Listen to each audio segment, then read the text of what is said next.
Bulchiinsa magaalaa Finfinnee keessatti konkolaachiftonni seeraan alaa konkolaachisuudhaan misooma magaalattii balleessan irratti tarkaanfiin fudhatamee jiraachuu isaanii poolisiin bulchiinsa magaalaa Finfinnee beeksiseeti jira.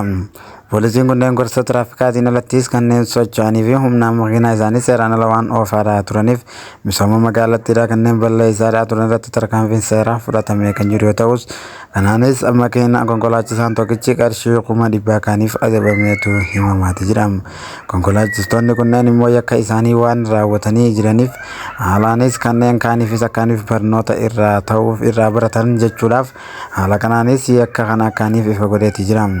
Bulchiinsi magaalaa Finfinnee guyyaa har'aa konkolaachisaan tokkichi bu'uura magaalattiidha irratti misooma magaalaa ergaaniif balleesseen booda 100,000 kaaniif adabamu jechuu ergaanii fi beeksiseef konkolaattonni kunneen to'annoo seeraa jala erga oolaniifis 100,000 tokkichaan erga kafalamee booda bahanii jiran jechuudhaan beeksisaniiti jiran.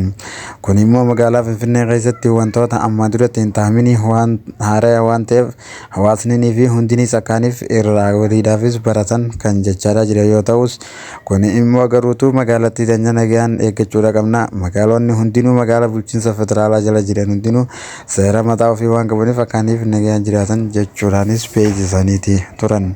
Kun immoo garuutu oduu haaraa ammaan tana nu dhaqqabee jiru yoo ta'us, akkumaaniif asiin gadi dhaqqabdanitti yuutuubii keenya gadi seenuudhaan laayik, sheer, sabiskiraayib godhuu hin dagatinaa isin jennaan.